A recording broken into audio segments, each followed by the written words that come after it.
To all of you here who have seen all of these great editions of the Pacific Classic right over our shoulders here at this beautiful setting at the Brigantine. Who can forget 1996 when Darren Go upset Cigar and ended his 16-race winning streak? Who could forget Beholder in 2015 when she blew by the boys on the far turn and went on to a huge win? And of course, who could forget Flightline in 2022 when he won by 19 1/4 lengths? It was some terrific runnings then. And this year, we've got a fantastic field put together as well that we're very much looking forward to. And before we get to all the action of the post-position draw, I wanted to, first of all, congratulate someone in the audience here today, a fellow who was announced as the winner of the Joe Palmer Award for meritorious service to racing by the National Turf Riders Association, our good friend and CEO, Joe Harper. Congratulations, Joe, on that great honor, much deserved. Can't wait for your speech that day. You're known to do pretty well in those. So without further ado, I'm going to turn it over to my good friend and colleague, and many people don't realize that we are exactly the same height, so he doesn't have to move the microphone at all. From FanDuel TV, here is Todd Schrupp.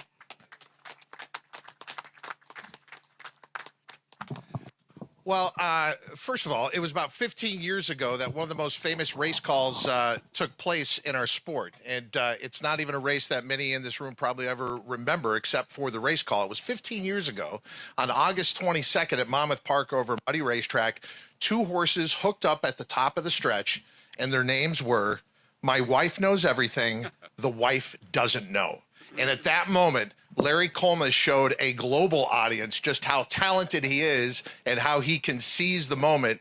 And I am so excited that his first Pacific Classic is going to be truly one of the best matchups we've ever had in this sport because of the presence of three horses in here and five rivals against them as well. But Larry, you've already shown your talent this summer. We are very grateful to have you.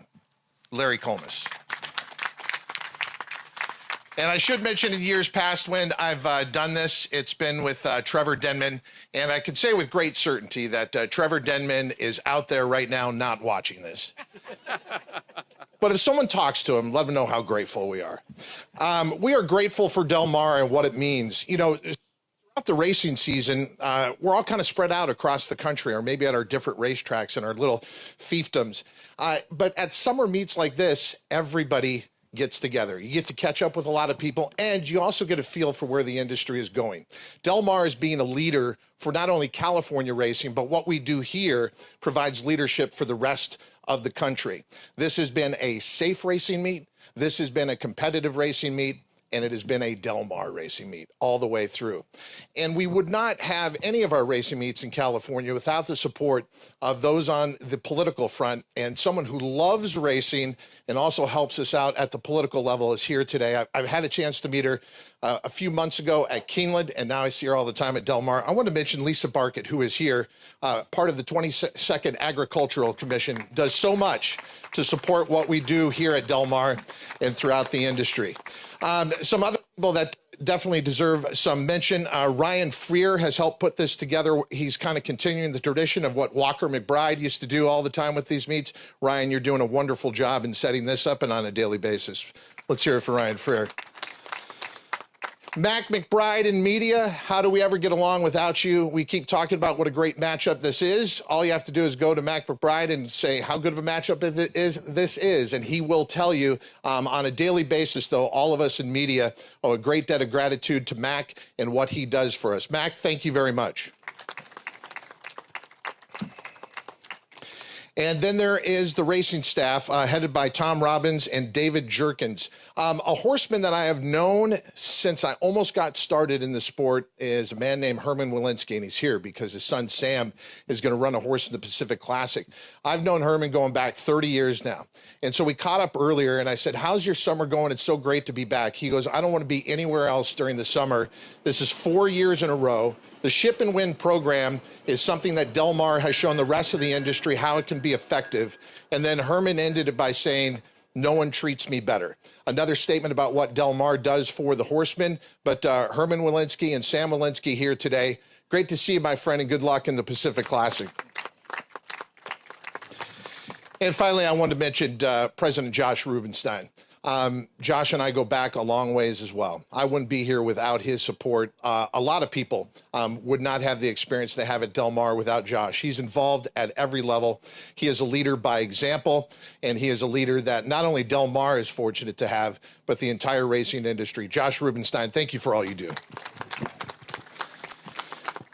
All right, so the moment we're waiting for. I can say, as someone who follows the sport on a daily basis like all of you, when you look at this summer, I don't care what track you're talking about, this is the most anticipated matchup that we have seen. And it gets the Pacific Classic back to its original roots. And the first running it in 1991, yes, it was the Calbred Best Pal who was out here, but it was also the previous year's Kentucky Derby winner and Unbridled who came out here to the Pacific Classic.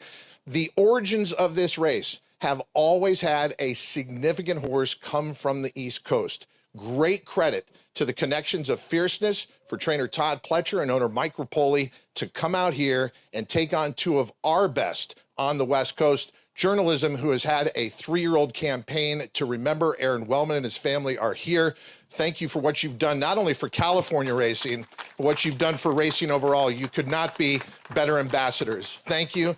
And having journalism here makes this race. And then Bob Baffert, who has Nisos in here, looking for his first Grade 1 win. Think about this for a moment. Today, the NTRA released the Breeders' Cup Classic rankings. In this race will be 3 of the top 7 in there, led by Journalism at 4, Nisos at 5, and Fierceness at 7. Those 3 horses alone make this a mini preview at the Breeders' Cup Classic that we will see here this fall. So Bob Baffert, thank you for bringing out Nisos.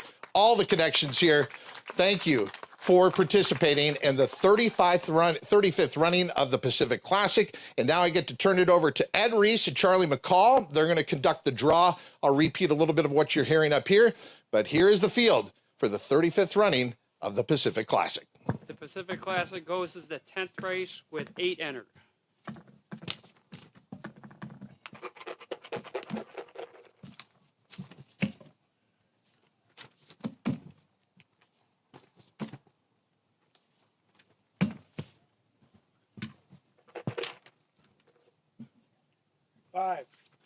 Number 5 is Indispensable, owned by Chala Racing LLC, West Point Thoroughbreds or Barker, trained by John Sadler, ridden by Paco Lopez, morning line odds 15-1.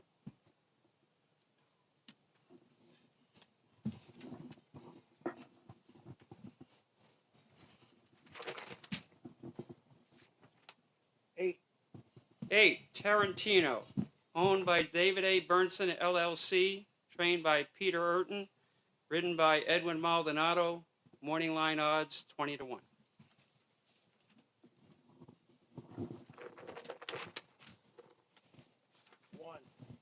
1, Fierceness, owned by Derek Smith, Rapoli Stable or Tabor et al., trained by Todd Pletcher, ridden by John Velasquez, morning line odds 3-1.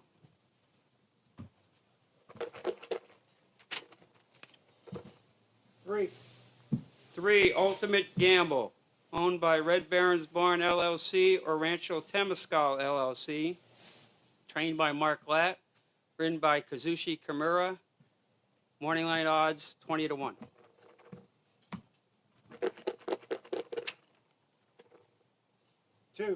2, Midnight Mammoth, owned by Jeffrey Singara, trained by Craig Delasse, ridden by Armando Ayuso, morning line odds 12-1.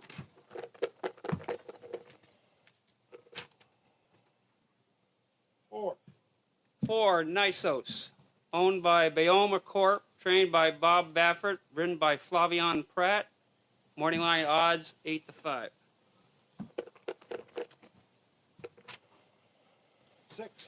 6, Journalism, owned by Eclipse Thoroughbred Partners, Bridlewood Farm or Don Alberto Stable et al., trained by Michael McCarthy, ridden by Umberto Rispoli, 9-5, morning line. And number 7, Lure Him In, owned by C2 Racing Stable LLC, Double B Racing Stables or Braverman et al., trained by Sam Lewinsky and ridden by Edwin Gonzalez. What was his morning line on Lure Him In? Oh, I'm sorry. No worries. 20-1. Sorry about that. And there is the field of 8 that will contest the 35th running of the Pacific Classic. Let's have a round of applause for all the connections who have made it to this remarkable race. Just a reminder of what's ahead here at Del Mar. They are going to resume racing on Thursday. That's the official start to Pacific Classic Week. Racing through Labor Day on Monday, the 1st. So obviously the big race, as mentioned, will be race 10 on Saturday. And FanDuel TV will be there for all of it. It has been a privilege to be the exclusive television partner of Del Mar. They have been truly one of the pillars of our network, and we would not be there without their support. So we're looking forward to putting on our best broadcast of the season with all the resources befitting of this race. So stay tuned to FanDuel TV for the latest on the Pacific Classic. And connections, please stick around. We're going to come around and get some comments from you for the network. But for now, enjoy the rest of your afternoon, and it's officially Pacific Classic Week